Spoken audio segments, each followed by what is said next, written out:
Oi, gente, vamos entrando. Eu estou esperando o Cido entrar. Deixa eu chamá-lo aqui, que ele já está me esperando. Deixa eu ver. E eu já chamei. Tudo bom, Cris? Tudo bom, Bruno? Agora vai ser de verdade. Agora eu tô só esperando o Cido entrar aqui. Bruno Learte. Vamos, Cido, entrar? Pronto, ele entrou. Aí agora você me chama. Eu errei o nome dele, gente, quando eu tava no carnaval. Aí agora ele. Pronto. Agora vai dar certo. Hoje eu mudei a live. A gente vai conversar hoje com o Cido. Vai ser meio que uma continuação. Ele tá entrando aí, advogado internacional. Tá todo mundo entrando. E aí, tudo bom? Tudo bem? Tudo. Gente, que nome é esse? Gostou? Hã? Gostou? Gostei, diferente. Hum. Explica aí, por favor. Pensa no meu pai, filho dele também, então O teu áudio tá um pouquinho ruim. vem uma sequência de Spencers assim na vida. Tipo super-herói. É. E o resto Então. do nome é porque minha mãe é austríaca Ah. e a família é alemã. Sidon é alemão. Calma. Gente, o Cido é doutor, mestre, especialista em direito criminal e informática. E um monte de títulos aqui que eu vi no Escavador. Adoro o tema, não é isso? Eu recebi um monte de perguntas, inclusive, sobre os termos que você colocou no, nos seus stories, que eu nunca tinha ouvido, inclusive. Vamos começar explicando que termos são esses, depois eu vou mandando um bala aqui. Se apresenta Qual você aí. quiser. Qual você quiser. Qual você quer que eu explique? Se apresenta aí primeiro para o pessoal. Por que você Bom, gostou gente, tudo disso? bem? Meu nome é Spencer. Eu sou esse monte de coisas que a Cris falou. E eu sou claramente amigo do Marcos. Foi o Marcos que me indicou para participar da Foi. live com a Cris. Sou professor, sou advogado, participo de um conselho da OAB estadual, sou autor de vários livros, de vários artigos. É isso, não tem mais nada. Eu sou o único doutor de Direito Penal Informático do Brasil, minha Sério? pós-graduação é pela USP. Eu É? sou o único doutor em Direito Penal Informático do Brasil. Que bacana, não sabia. Não sabia disso. Então, ótimo. A tecnologia está relacionada já hoje em dia praticamente com todo, né, com todos os campos de interesse humano. Não tem É, muito de onde escapar e de onde sair. A gente estava conversando isso com o Marcos semana passada, que até não tem ainda uma delegacia especializada em crimes de informática e tudo mais. E que a internet aumenta o campo de cooptação. Estava vendo que você escreveu sobre terrorismo, sobre cyberterrorismo, né? Que a internet aumenta muito o campo de cooptação, principalmente dos jovens, com certeza. né? Já são sozinhos, já é difícil interagir, e que o território virtual aumentaria muito esse campo de cooptação, né? Não é isso? É, a gente, Você a escreveu um gente, artigo, né? eu escrevi um monte de coisas, né? Tudo que eu Sobre isso. escrevo é sobre isso.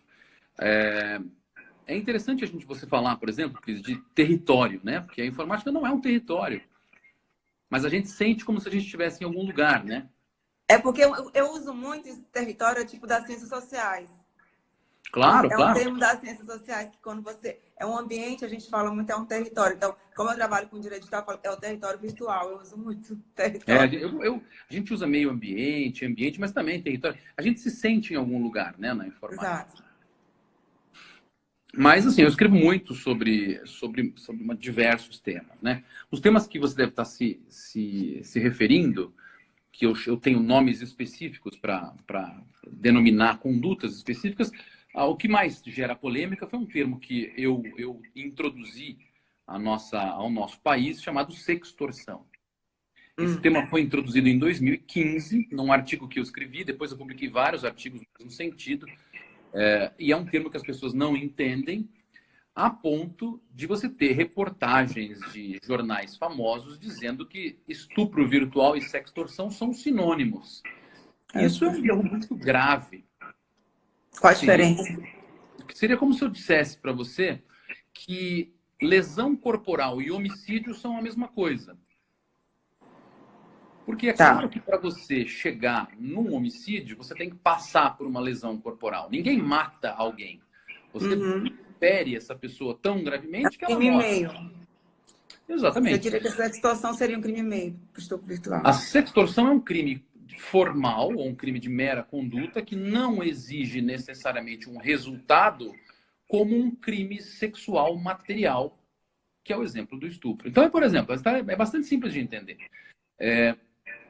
O que é sextorção? É a situação em que eu solicito algum tipo de material, de conteúdo sexual para você e utilizo como instrumento de chantagem, como instrumento para obter esta vantagem sexual, um conteúdo que eu tenho ou alego ter. Então, sextorção é uma extorsão, portanto, é um pedido que se faz, ou você faz alguma coisa por mim, ou eu revelo uma foto da sua intimidade, por exemplo. Então, sextorção é a conduta de você pedir uma vantagem de natureza sexual como contrapartida para você não revelar uma, por exemplo, fotografia que pode ser verdadeira ou pode ser falsa, pode ser uma montagem. Seria a extorsão tipificada. Isso se chama sextorção. Eu busco vantagens sexuais e eu uso como instrumento para obter essas vantagens sexuais a alegação de que eu tenho um material de conteúdo sexual e eu vou revelar, ou um material de conteúdo íntimo e eu vou revelar. Qual a tipificação disso? Qual a tipificação No Brasil, isso se chama constrangimento ilegal neste momento. Tem uma decisão no Piauí, não teve? Diferente. A decisão do Piauí é no sentido de que há uma possibilidade, na verdade não é uma decisão, sabe? É uma forma que a mídia declarou uma decisão, e não é. Então, deixa eu só terminar esse raciocínio, senão a gente vai acabar se perdendo. Então, se eu chego para você e digo assim, Cris, eu quero uma foto sua nua, e você diz, não, eu não vou te enviar uma foto nua, eu posso dizer para você, bom, Cris, é o seguinte, como a gente já teve um momento íntimo juntos, claro que isso aqui é hipotético, eu tenho uma foto sua ou nossa na cama e eu vou revelar para o mundo, se você não me mandar essa foto de nudez. Veja, isso não tem nenhuma relação com o estupro. Eu não estou e não vou estuprar você. Ninguém vai achar que em eu fazendo isso, eu estou cometendo um ato sexual contra a sua vontade. Isso é uma sextorção, é uma modalidade de sextorção. Ou eu posso dizer, olha, Cris, a gente nunca teve nada juntos, mas como eu tenho, sei lá, uma repercussão virtual boa, eu vou fazer uma montagem dizendo que você manteve uma relação comigo e com mais 10 pessoas ao mesmo tempo, como a do Dória lá. Então, ou você me gera fotografias e vídeos da sua intimidade, ou eu vou revelar esse material que é falso. Isso é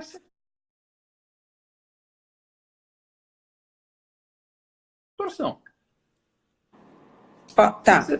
Terceira possibilidade. Eu posso chegar para você e falar, eu vou revelar. Se você não mantiver uma relação sexual comigo, isso também é sextorção. Ah, mas professor, por que isso não é um estupro? Se afinal de contas você obteve a relação sexual sem a vontade da Cristiane. Bom, é bem simples. Isso não é uma posição minha, é uma posição da jurisprudência, da doutrina e dos tribunais superiores. Os tribunais dizem assim, olha, o estupro é uma relação sexual forçada em que se é utilizado em contrapartida força física ou ameaça ou promessa de mal injusto ou grave. Que pode ser, eu falar para você, Cris, ou você mantém uma relação comigo ou eu vou arrebentar a sua cara. Ou você mantém uma relação comigo, eu vou matar você. Ou você mantém uma relação comigo, eu vou machucar o seu filho. Ou você mantém uma relação comigo, eu vou matar sua mãe. Isso é considerado, para fins doutrinários e para fins jurisprudenciais, grave violência ou grave ameaça.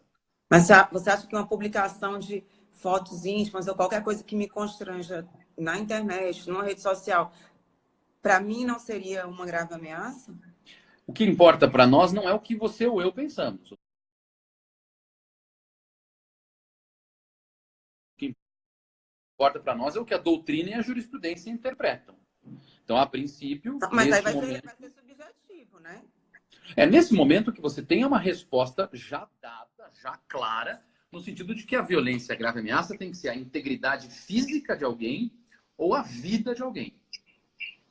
Como a promessa de revelar uma fotografia verdadeira ou falsa, ou um vídeo verdadeiro ou falso, ou um áudio verdadeiro ou falso, não comprometem a sua integridade física e nem a sua vida, isso não se enquadra objetivamente, neste momento da doutrina, como violência ou grave ameaça. Ah, professor, num futuro isso vai ser uma grave ameaça. Pode ser. Hoje, não é. Enquanto você não tiver uma posição específica, formada por um tribunal superior, você não pode dizer que existe estupro virtual. Porque violência e grave ameaça têm uma construção doutrinária e jurisprudencial prontas. Pode ser que no futuro isso aconteça. E aí eu vou dizer para você que existem sextorções e existem sextorções como crime meio. Se a sextorção no futuro for considerada crime meio para obtenção de uma vantagem sexual, no caso, uma relação sexual, então a sextorção em si vai ser absorvida e não vai ser sextorção, vai ser estupro. Agora, veja, a ideia de se criar uma lógica de sextorção é você proteger pessoas que estão na situação pré-estupro, na situação pré-revelação de foto, na situação de chantagem de cunho sexual, na circunstância em que há uma tentativa de obtenção de vantagem não necessariamente física, de vantagens de questões sexuais. Essas não são protegidas, porque imagine que você chegue numa conclusão de que uma pessoa que é chantageada nessa natureza, olha, eu vou revelar uma foto nossa íntima se você não, sei lá, não alcançar um resultado que eu quero. Não me mandar mais fotos. Se você, a situação é exatamente essa que eu estou te colocando. Olha, ou você me manda mais fotos suas nua, ou eu vou fazer uma revelação de uma foto, de uma intimidade nossa. Tá. Se você fizer isso, se você estiver nessa situação e você chegar na delegacia de polícia e falar assim, eu queria fazer um boletim de ocorrência, você nunca, de forma nenhuma, em momento algum, você vai obter um registro de tentativa de estupro. Por quê? Porque o resultado envia uma fotografia para mim não é um resultado previsto no ordenamento jurídico como ato sexual, né? Relação sexual ou ato libidinoso diverso de conjunção carnal. Não é isso. Mesma coisa que vai acontecer se eu chegar para você e falar assim, Cris, ou você mantém uma relação sexual comigo, ou eu vou revelar uma foto da nossa intimidade. Se você chegar na delegacia e falar assim, olha, eu queria te informar que eles estão tentando me ameaçar para que eu mantenha uma relação sexual com ele, porque senão ele vai revelar uma foto, não vão. Não vai. Começa por tentativa de estupro. Então, só esse raciocínio que você fez comigo agora já é o suficiente para você entender que não existe a lógica de estupro virtual se confundir com sextorção. Então, teria que haver teria que haver uma tipificação específica. Exato. Senão, esse delito ele nunca vai ser enquadrado como tentativa de estupro. Então, quem equivale sextorção com estupro não entendeu o que significa um, o que significa outro e qual é o caminho que se percorre até esse estupro. A maior parte das sextorções que acontecem hoje não envolvem uma relação sexual. A maior parte delas chega a uma situação que eu chamei, você até colocou no seu perfil, de escravidão digital. A pessoa vive um ciclo em que ela manda fotografias de pornografia e por ela mandar as fotografias de pornografia, essa pessoa passa a ter mais material pornográfico e exigir mais outras fotografias e mais outros vídeos e entra-se num círculo vicioso. Esse círculo vicioso, ou você cria um tipo de sextorção, ou é constrangimento ilegal. E mais nada. Se você quiser forçar a barra, ameaça, mas a ameaça não vai colar também. Mas estupro não. E esse ciclo, assim, a maioria das vítimas mulheres. A maior parte das vítimas mulheres. Todos os crimes sexuais do mundo, em qualquer país do mundo, a mulher vai ser sempre a vítima preponderante. Isso não significa que homens não possam ser vítimas. Basta que eu queira manter uma relação com outro homem. Não, quando eu falo mulheres, eu sempre falo mulheres e trans que estão numa relação, eu acho, de vulnerabilidade quase lá. Sem dúvida. Pode acontecer o contrário. Uma mulher tem uma foto específica de um homem, sei lá, uma autoridade, e fala, olha, ou você mantém a relação comigo, ou eu vou revelar. O que acontece é que a gente volta a falar o que sempre repete. A sociedade não só ela força a mulher a ser vítima pela própria construção do tecido social, sempre em prejuízo da mulher, como também esse mesmo tecido social que fragiliza a mulher, ele fortalece e ridiculariza um homem. Você consegue imaginar uma situação em que um homem fale para delegado de polícia: oi, seu delegado, tudo bem? Me disseram que vão revelar uma foto minha nua, nu, no caso, se eu não mantiver uma relação sexual com uma Cristiane. Eu vou chegar ao delegado e vai falar: não, vai lá, aproveita. Não existe. Seja macho. Não é verdade? A mesma coisa, assédio sexual. Eu já sofri assédio sexual em relação profissional. A moça falou, a minha chefe falou, ó, vamos manter uma relação, eu arranjo uma promoção para você. Eu disse não. E quando eu conto essa história... Nunca tive essa chance. Veja. E quando eu conto essa história, as pessoas sempre falam, mas não dava, né? Não, né? De repente, uma vezinha, era tão ruim assim. Não era ruim. Mas não é o meu perfil fazer isso, aceitar isso. Eu me senti violentado, incomodado, prejudicado na minha dignidade sexual também, né? É verdade. Mas é verdade, é bem mais. Bem mais. Bom, mas sim, não é uma decisão essa do Piauí? Você não considera uma decisão essa do juiz do Piauí? Uma decisão foi a primeira, né? Está sendo considerada como a primeira decisão, condenação com estupro virtual. Não transitou em julgado. Foi não formou o que a gente chama de tendência. Não é uma circunstância que a gente pode considerar ainda um precedente. Não é. Se a gente considerar o precedente do Piauí como um precedente importante para o direito penal, a gente tem que pegar todas aquelas decisões que surgem do Rio Grande do Sul e usar como precedente também. E tem decisões do Rio Grande do Sul assustadoras. Por exemplo, responsabilidade penal de pessoa jurídica livre. Então, o Rio Grande do Sul é pioneiro em quase tudo. Estão perguntando aqui se pode usar a Lei Maria da Penha no caso. Pode, né? Então, hoje você tem um projeto de lei específico nesse sentido já, para incluir essa extorsão ali. Ainda em trâmite, tá? Inclusive é do professor Fábio Tradi. Em trâmite ainda. Não está aprovado. Mas, assim, nem precisaria, porque vários dispositivos do Maria da Penha protegem a violência psicológica e sexual. Nem precisaria. É que a Maria da Penha não é uma lei penal, né? A Lei Maria da Penha não é uma lei penal. Ela acaba sendo uma lei protetiva, uma lei processual penal. Então, em termos específicos, a Lei Maria da Penha não precisaria de um dispositivo nesse sentido e, na minha forma de enxergar, nem é o lugar adequado, porque homens também podem ser vítimas de homens, de mulheres e assim por diante. Estão perguntando se entre casados ou namorados a sextorção poderia ser considerada violência psicológica. Claro, né? Claro que sim. Claro que sim. Se há estupro entre casados, imagina. O que a pessoa quer dizer com violência psicológica é no sentido da ameaça, né? Não da violência em si. Agora, rápidas respostas de coisas que eu ouvi ali. Por exemplo, seja homem, péssimo exemplo. Mas se você for por aí, você vai longe. Então, não, é interessante que a gente vê isso. Porque exatamente isso é uma vitimização. Você vê uma pessoa do direito penal explicando uma situação que existe e pessoas apontando que eu não posso ser vítima, eu tenho que ser macho. Isso não é o caminho correto. E o pessoal está aqui, hein? Imagina o pessoal ao vivo aqui. O povo do direito, ainda por cima. Se chantagem sexual seria um tipo 171 direcionado para o sexo. Isso poderia ser tipificado pelo 171. Deixa eu ver que alguém escreveu, eu vi alguma coisa nesse sentido que eu não li. Fala aqui. A chantagem sexual seria um tipo de 171? Não, né? Porque 171 é estelionato. Né? Você acha que o criminoso virtual ele tem cara, tipo assim, eu odeio essa palavra, mas teria um estereótipo?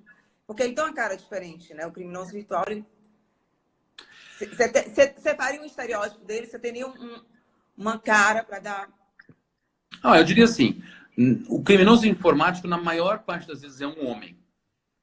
Mas o criminoso, na maior parte das vezes, é um homem. Então, não é que não existem mulheres criminosas informáticas. Claro que existem. Claro que existem. O homem tem um perfil mais agressivo naturalmente, ele tende a cometer violações com mais frequência que mulheres.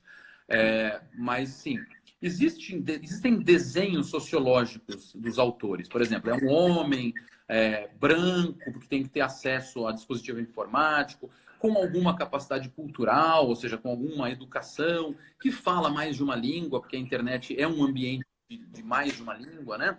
Ou Especialmente seja, inglês. classe média, média alta. O criminoso informático regular é classe média.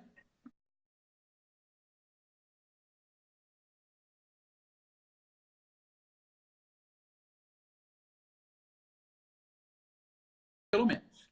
É uma pessoa razoavelmente culta. Mas aí veja que coisa bizarra, né? Isso quer dizer que uma pessoa de baixa renda não pode não pode cometer crimes informáticos? Não, não só pode, como existe já, e aí isso é escrito já dentro do nosso livro de cyberterrorismo, os grandes grupos criminosos organizados do nosso país, e não só do nosso país, já tem segmentos específicos de pessoas que aprendem informática, aprendem a se tornarem black hats. Black hats são as pessoas que têm más intenções para angariar fundos para a própria organização. Crime organizado, né? Na própria facção criminosa. Tem várias perguntas aí. Qual seria a competência, se for internacional? Então, a lógica de competência internacional está no Código de Processo Penal e está no Código Penal. Então, quando você tem um crime cometido tanto fora do país quanto no país, se ele foi cometido aqui ou ele produziu resultado aqui, você vai poder puxar a competência para o Brasil. Mas, do mesmo modo, por exemplo, os Estados Unidos vão poder puxar a competência para si. Ou seja, você tem possibilidades duplas, triplas, quádruplas de competência.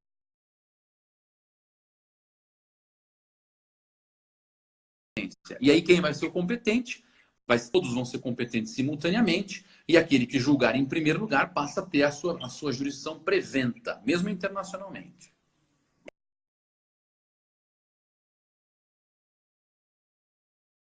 Essa exposição pornográfica não consentida, que eu acho que também escreveu um artigo, né? Sim. Tá, bora lá então, vamos entrar nisso para a gente saber. Deixa eu só responder só uma pequena pergunta que é bem simples. A pessoa escreve assim, Polícia Federal ou Polícia Civil? Ou civil. Fabiana, eu sou muito transparente nas minhas posições desde 1999, quase 20 anos. Crime informático, a não ser raríssimos casos, são de competência federal. Você tem algumas coisas absurdas, como decisões da STJ dizendo que crimes contra a honra são de competência estadual. Isso é um absurdo. Quando você coloca na internet, você multiplica e potencializa de modo transnacional e internacional. Isso é suficiente para competência de polícia federal. Também acho que qualquer crime de internet é competência federal. Então, exposição pornográfica não consentida. Antes da gente entrar em...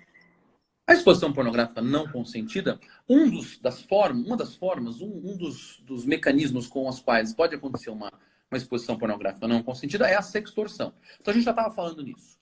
Né? A exposição pornográfica é qualquer tipo de exposição de áudio, vídeo, fotografia ou mensagens trocadas que tenham um cunho sexual ou íntimo e que podem ser publicados, expostos, divulgados, multiplicados sem autorização de uma daquelas pessoas. Então, exposição pornográfica não consentida é pegar qualquer uma das 4 naturezas que eu apresentei e utilizar isso para macular a dignidade sexual de alguém. Isso pode ser feito através de um material colhido legitimamente. Por exemplo, você me envia um nude e eu então falo, agora ou você faz uma coisa ou outra comigo, ou eu vou te expor. Sextorção. Pode ser assim, ou você me paga ou eu vou te expor. Isso é extorsão simples. Pode ser, quer saber, estou com raiva da Cristiane. Exponho sem nenhuma contrapartida. Isso é um delito de exposição de intimidade propriamente dito. Posso fazer uma montagem com o seu rosto e colocar numa circunstância de intimidade sexual e divulgar. Isso é exposição pornográfica. Posso fingir que a gente manteve uma conversa em que você me propôs alguma coisa, eu te propus alguma coisa e divulgar. Isso é exposição pornográfica não consentida. Então, existem muitas formas da exposição acontecer. Mas todas essas que eu te expliquei são formas de exposição pornográfica não consentida, certamente. Tem uma aí, lê essa daí enquanto eu procuro a outra. Aqui, Bruno Learte, sobre a Lei 12.737, artigo 154A, e se a vulnerabilidade é pré-existente, né? Existe e já existe no mecanismo de segurança não aplicado. A pré-existência de vulnerabilidade, se você não instalar uma vulnerabilidade, como diz a parte final do 154, ou se você não explorar um mecanismo de segurança, Não é Não. crime. Tá. Tem umas outras aí, se você quiser ir respondendo, mas também queria falar da teoria da cegueira deliberada quando é aplicada aos crimes cibernéticos. Claro. Se o fato de filmar, só o fato de filmar uma adolescente pode gerar um dano moral, não é a minha área, né, Fabiano? Eu sou do direito penal. Mas Se o só o casal fato de filmar, oi, tudo bem? A menina tá se expondo, eu vou lá e filmo e armazeno, não é crime, não é tipo. Depende do conteúdo do vídeo, gente. Mas também não é tipo, né? Armazenar. Armazenar, escreveu um adolescente, porque ele deve estar falando do armazenar do 241C, do ECA. Não, eu acho que. Eu vou te falar duas coisas. Primeiro, não. Se a pessoa só armazenar, eu já não gosto do 241C, do ECA. Então, na minha opinião, não devia nem existir o armazenar como tipo, porque isso gera uma responsabilidade objetiva. Mas pode gerar dano moral. Eu acho que é possível até eu dizer para você que sim, caso alguém seja condenado, né? O artigo 91 do Código Penal fala que uma pessoa condenada a título criminal, essa sentença passa a ser um título executivo para indenização civil. E aí vai... Não sei dizer se é título moral, né? Tecnicamente, você não pode, não existe dano moral em re ipsa em filmar adolescente. Então, vou dizer não para você nesse momento da história do direito.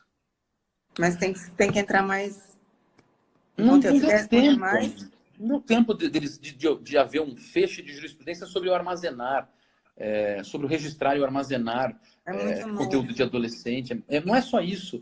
É um tipo muito polêmico. Então, eu filmo uma adolescente mantendo, sei lá, fazendo se masturbando. Ela está se masturbando para mim. Eu vou lá e filmo. Posso?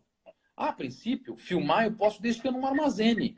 Porque o ECA fala que é delito armazenar. Filmar, em tese, não. Mas sempre que você filma, você armazena. Beleza, então, tecnicamente, se você conseguisse uma batida policial e ele verificasse que eu tenho aquele conteúdo armazenado, sim, seria crime. Por outro lado, veja que alguém pode entrar no meu computador, colocar no meu computador, gravar no meu HD um registro de uma adolescente nua, e uma batida policial vai encontrar do mesmo modo esse armazenamento, e isso vai ser crime do mesmo modo. Eu nem sabia que isso existia no meu computador, azar meu. Então, por isso, esse tipo penal ele está eivado de inconstitucionalidades, porque a Constituição Federal diz que não há crime sem culpa. E culpa é o dolo ou culpa estricto sensu. Numa situação como essa, não há nem a situação do dolo, porque para haver dolo tem que haver pelo menos um de dois elementos, né? Consciência e vontade. Nesse caso não tem nada, já é tipo, é horrível, é horrível. A legislação Você não ainda é gosta muito dele. ruim. Você não gosta dele. Tá, então vamos falar da teoria da cegueira deliberada aplicada a crimes cibernéticos, para a gente sair um pouquinho dessa distorção. Vamos. A teoria da cegueira deliberada é uma teoria extremamente complicada para se explicar assim rapidinho, tá? Eu vou tentar transformar ela Vem numa... sendo aplicada, aplicou-se muito, né?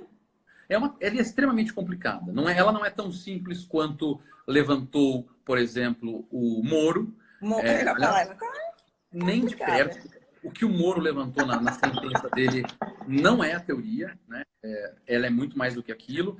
Também não é aquilo que levantou Gilmar Mendes no Mensalão. Também não é aquilo que levantou Toffoli no Mensalão. Também não é aquilo que levantou Celso de Mello no Mensalão. Também não é aquilo que levantou Rosa Weber no Mensalão. Aliás, no momento do Mensalão, para quem não sabe, o assessor da Rosa Weber era o Moro. Então, Não sabia. era o Moro. Aliás, quem Hoje eu não levantou a sabia. teoria da cegueira lá para a Rosa Weber no Mensalão foi o assessor dela, provavelmente o Moro. Então, funciona assim. A teoria da cegueira deliberada, ela é um passo extremamente complicado do direito penal. E é fácil de explicar por quê. A gente aprende nos bancos acadêmicos uma coisa bem simples. Crime acontece na modalidade dolosa. Quando ele vai acontecer na modalidade culposa, é necessário que o tipo penal diga: existe modalidade culposa. Certo? Beleza. Aí o professor vai chegar e vai explicar assim: olha, culpa existe em 3 situações. Você tem situação de negligência, de imprudência e de imperícia. E aí o professor vai explicar para a pessoa o que é cada uma delas. Porém, existem situações em que você responde por... você passa a ter a si imputada responsabilidade criminal. Por exemplo, também acho, Fernando. Então, situações bem simples. Eu chego para uma pessoa e falo assim: oi, vamos nadar comigo? Aí a pessoa fala, mas eu não sei nadar. Exemplo de faculdade. Mas eu não sei nadar. Eu digo, não se preocupe. Eu sei nadar. Eu garanto que você não vai morrer afogado. Então, existem situações em que o direito penal cria responsabilidade equivalente ao dolo em circunstâncias em que não há dolo. Falo, vamos nadar comigo, eu te ajudo. Então, isso a gente chama no direito penal de posição de garante. Então, garante. Então, não existem situações em que você, então, comete o delito com vontade. Existem situações que você comete o delito sem vontade, mas ainda assim, o direito penal entende que você pode, a você pode ser atribuída a responsabilidade criminal. E existem situações que você não tem nada disso. E o direito penal, às vezes, diz, mesmo assim você tem responsabilidade. Olha lá, é o caso do dolo eventual. Você não tem responsabilidade de evitar, veja só, você não tem responsabilidade de evitar que pessoas passem na frente do carro que está praticando racha. Você não tem. Sim. Mas você tem, de acordo com o próprio código, com a própria doutrina, no momento em que você se coloca numa situação de risco, pode se equivaler a uma situação em que você não tem vontade, mas tem consciência de que esse risco pode gerar um caos, um dano, um dano, prejuízo. Você tem responsabilidade sobre isso. E o direito fala assim, ó, se você tem consciência, mesmo sem você ter vontade, a gente pode atribuir a você a responsabilidade dolosa. Então, resumindo tudo que eu falei, só para a gente não perder o fio da meada e chegar na cegueira deliberada. Existem responsabilidade penal por culpa quando o direito penal diz que existe. Se o direito penal não diz que existe, só existe responsabilidade a título doloso. Aí o dolo existe na modalidade dolo direto e dolo indireto, que é aquele dolo em que você tem consciência e vontade, consciência do risco que você está gerando e vontade de produzir o resultado. Existe a segunda situação, que se chama dolo eventual, em que você tem consciência do que você está gerando, mas você não tem vontade. É a brincadeira que se faz. O cara que faz o racha, ele não quer matar ninguém. De jeito nenhum. Ele assume o risco. Exatamente. Mas ele quer acelerar o carro. Ele quer gerar o risco. Então o direito fala, nesse caso a gente vai entregar para você, a título de dolo, a responsabilidade penal. E acabou por aí no direito penal brasileiro. Só existem esses dois tipos de dolo. Mas, veja o tamanho da circunstância. Quando você chega para uma pessoa, às vezes, um acusado de um tipo penal, ele fala assim, não, eu não tinha nem consciência do que estava acontecendo. E quando você não tem nem consciência do que estava acontecendo, então você não tem nenhum dos dois elementos de dolo. Então você pode ser absolvido, porque não há o elemento subjetivo do tipo. Mas aí vem a ironia. Você realmente acha que quando uma pessoa é acusada de um delito, ela fala, não, eu queria cometer o delito mesmo. Não, eu queria. Eu tinha consciência. Estava com vontade. Acordei. Ninguém fala isso. Ninguém faz isso. E olha só, vou te mostrar um exemplo prático que está no meu livro, nesse livro de Cegueira Deliberada aqui. Ó. Esse é um exemplo prático de um caso muito famoso, muito paradigmático nos Estados Unidos. Olha só, eu chego, vou dirigir o meu carro, vou sair de São Paulo e vou até o Paraná. Aí alguém fala assim, oi, Spencer, tudo bem? Você aceitaria R$1.000 para levar esta mala? Esse é o caso clássico. Eu falo, R$1.000 para levar esta mala? Por que você quer que eu leve essa mala? Aí o cara fala, olha, eu vou te dar R$1.000, mas você não tem que saber mais nada a não ser isso. Você pega essa mala e leva para lá. Aí eu pergunto para o cidadão, mas tem algum conteúdo ilícito nessa mala? Ele diz, não, fica tranquilo. Beleza? Esse é o exemplo. A minha pergunta é, eu tenho obrigação de abrir essa mala e olhar para ver o que tem dentro dela? Claro. O direito não diz que tem. Não, obrigação não, se você tem consciência. Mas eu não tenho consciência do conteúdo dessa mala. A pessoa me pagou R$1.000 para eu pegar Você uma sabe mala que e você pode levar. correr o risco, não é que você tem. Então, se você disser para mim que eu corri o risco em fazendo isso, maravilha. Dolo eventual. Mas agora só, eu vou complicar esse caso. Eu chego, alguém fala assim, pega esse carro e dirige até o Paraná com ele. Pega esse carro e dirige até o Paraguai com ele. Aí eu falo, maravilha, tem alguma coisa dentro deste carro ilegal? O cara fala, não. Aí eu falo, pera um pouquinho. Para evitar o dolo eventual, eu vou verificar todos os compartimentos para ter certeza de que não há nada irregular. Vou lá, abro o porta-malas, não tem nada. Levanto ali para ver naquele buraco do step se tem alguma coisa, não tem nada.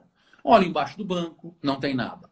Abro o porta-luvas, não tem nada. Olho nos bolsos de trás dos bancos do motorista e do passageiro, não tem nada. Olho nas laterais, não tem nada. E eu aceito. Tá bom, então eu vou levar esse carro até o Paraguai. Você vai me pagar R$ 1.000? Estou precisando de R$ 1.000, vou levar.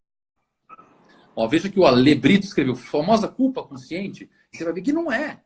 Por isso que é tão complicada a teoria. Aí eu pego esse carro, atravesso a fronteira. Quando eu atravesso a fronteira, a Polícia Federal brasileira, o paraguaia, passa com um cão farejador e o cão farejador aponta que dentro do estofado do banco tem droga. Eles cortam o estofado do banco e encontram escondidos dentro do estofado do banco cocaína. A pergunta é, eu tinha dever de rasgar todos os bancos, de olhar dentro de todos os bancos?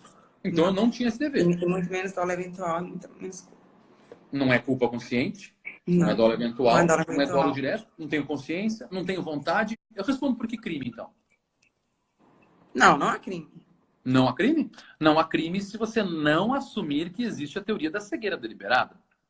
Porque a teoria da cegueira deliberada é uma teoria que diz assim, em situações em que você deve desconfiar de qualquer tipo de ilegalidade em uma conduta, mesmo que a lei não diga, você deve se abster de executar esta conduta.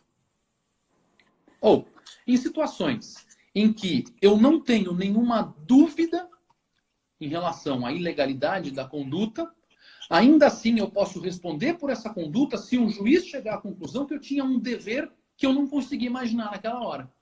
Por exemplo, esse cara que vai levar esse carro, por exemplo, o Fernando, que falou que leva esse carro, o Fernando vai ser pego pela Polícia Federal de Rodoviária e ele vai ser preso. Ele vai falar assim, não, mas eu não sabia.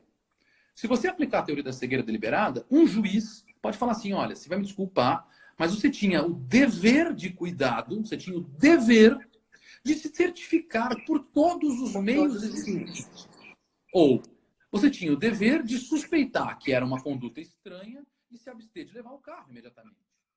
E pior, ele vai ser preso, ele vai responder por tráfico internacional, porque eles vão prendendo depois de cruzar a fronteira. Ele vai responder por tráfico internacional de entorpecente na modalidade dolosa.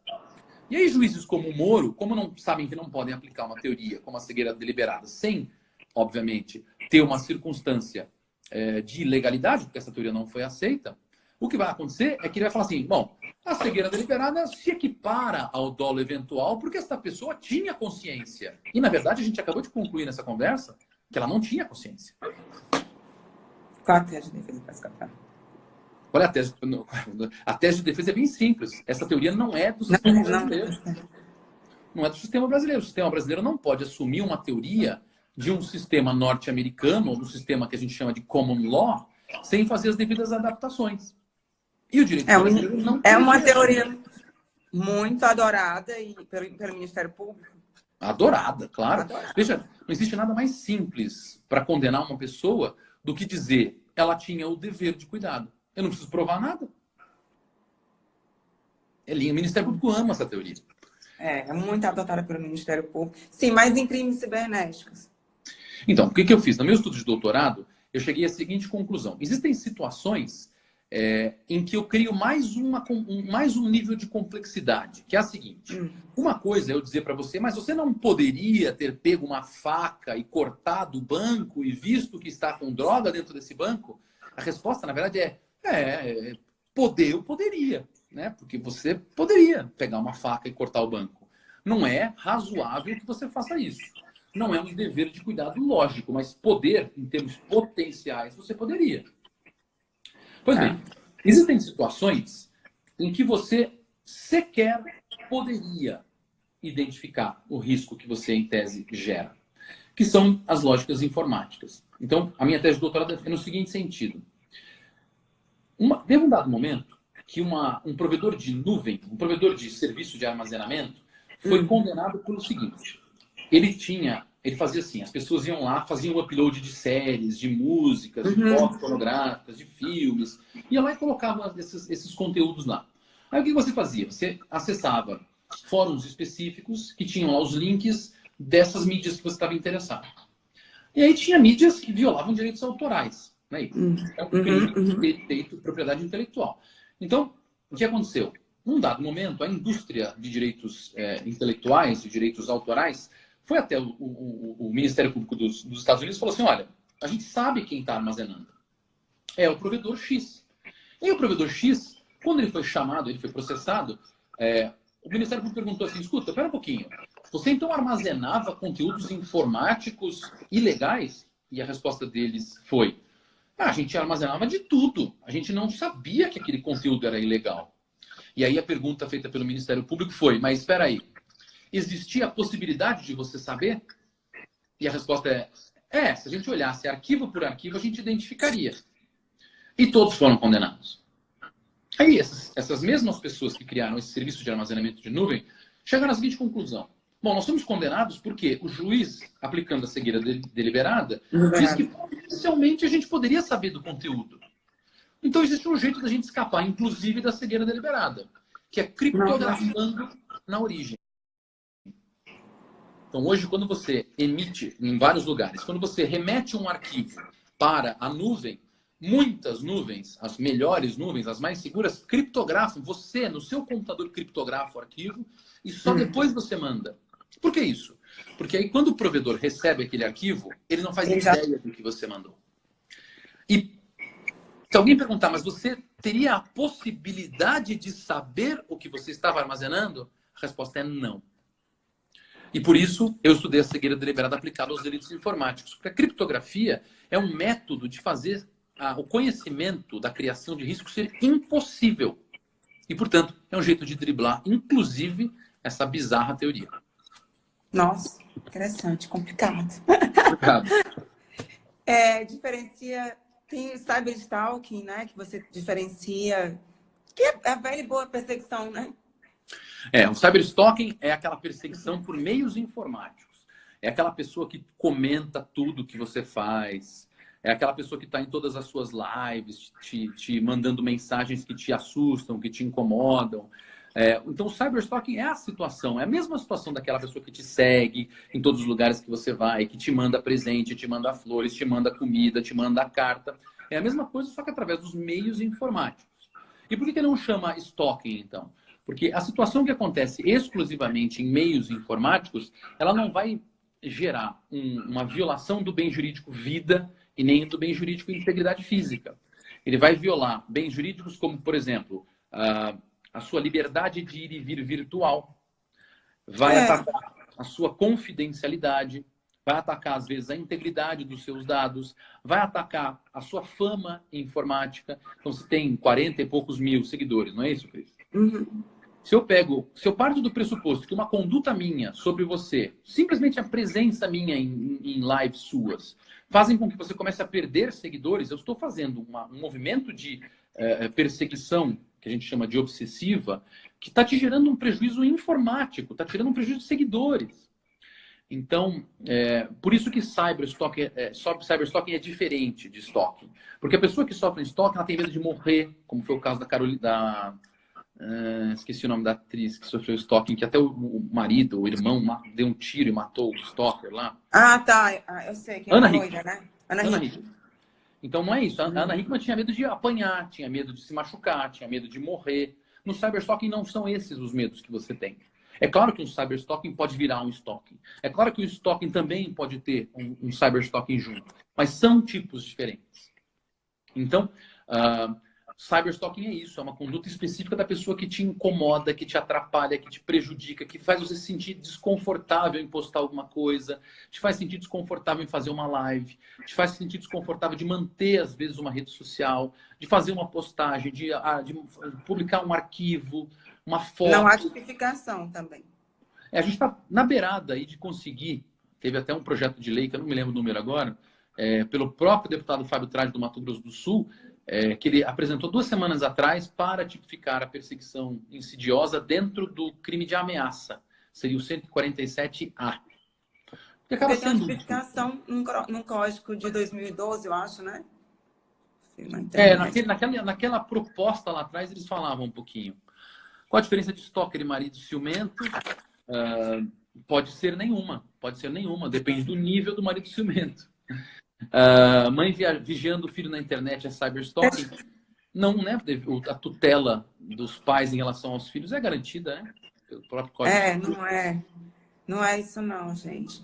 Eu queria que, para terminar, você falasse, você desse dicas, assim, de como as pessoas se protegerem, né?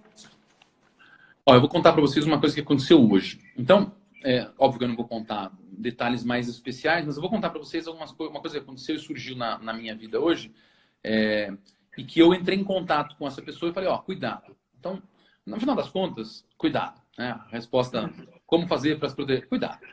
Então, o que a gente defende desde o nosso primeiro livro? Meu primeiro livro se chamava Crimes Informáticos e Suas Vítimas. Então, o que a gente defende desde o primeiro livro? Que as pessoas, como elas na rua entendem que elas podem constantemente serem vítimas de delitos, elas têm que passar esse tipo de mentalidade para, especificamente, a virtualidade. Só que com outros tipos de risco. Na rua você não vai andar no beco escuro porque você pode ser estuprada. Na rua você não vai andar com o celular na mão no centro de São Paulo que você pode ser furtado. Você não vai passar com a camisa de um time na frente de um estádio de outro time que você pode sofrer uma lesão corporal. Beleza, então na internet você tem que entender. Você não vai postar uma fotografia que pode gerar exposição da sua intimidade. Vai ter que tomar cuidado em relação a isso. O que você colocar pode gerar exposição da sua intimidade e você vai ser possivelmente o responsável por isso, porque foi você que postou. Fotografias sensuais podem ser interpretadas por pessoas de modo ruim e essas pessoas podem acabar gerando um stalking. Né? Uma pessoa pode se tornar uma fanática sua, gosto muito das suas fotos, gosto muito do seu perfil, gosto muito da sua maquiagem e seguir você nesse sentido. Inclusive virtualmente. Você tem que entender que o seu dinheiro não está só na sua carteira, o seu dinheiro também está na sua virtualidade bancária, então você tem que tomar cuidado com a forma como você lida com o seu dinheiro. Então, na verdade, é a mesma coisa, né, gente? É você entender qual é o seu grau de responsabilidade. Vulnerabilidade e responsabilidade. E a melhor dica é essa. Se você entender qual é o seu papel na rede, de que modo você contribui com isso, pronto. Você já vai conseguir prevenir a maior parte dos delitos. Então os delitos virtuais, você acha, porque em criminologia tem vários tipos de vítima, né? A vítima tem até onde ela teria uma participação no crime, até onde... Então, nos crimes virtuais, a vítima tem uma participação muito grande. Tem uma participação, né? Não é em todos que tem uma participação muito grande. Por exemplo, você pode estar numa situação em que de ontem para hoje surgiu uma atualização do seu sistema operacional. E você falou, amanhã eu vejo isso. E nesse meio tempo, surge um ataque gigantesco na rede e usam exatamente a sua falta de atualizar o teu sistema operacional para te invadir, te dar um prejuízo gigante. Qual foi o tamanho vou chamar assim, não é essa forma que o direito penal chama, tá? Qual é o tamanho de corresponsabilidade que você tem? Quase nenhum. Às vezes não é nenhum. Às vezes a pessoa olha você, acha você bonita, pega a sua foto, faz uma montagem e divulga. Olha, peguei a Cristiane, desculpa, eu tô usando você. Mas já fizeram muito isso. Peguei a Cristiane, pronto. E aí, o que acontece? Bom, você não fez nada, você só colocou uma foto normal, não interessa. Então, existem situações em que há uma participação, uma contribuição da pessoa que é vitimizada. Isso não significa que a pessoa que vitimizou não vai ser responsabilizada. Significa que a gente tem que tomar mais cuidado com o que a gente faz na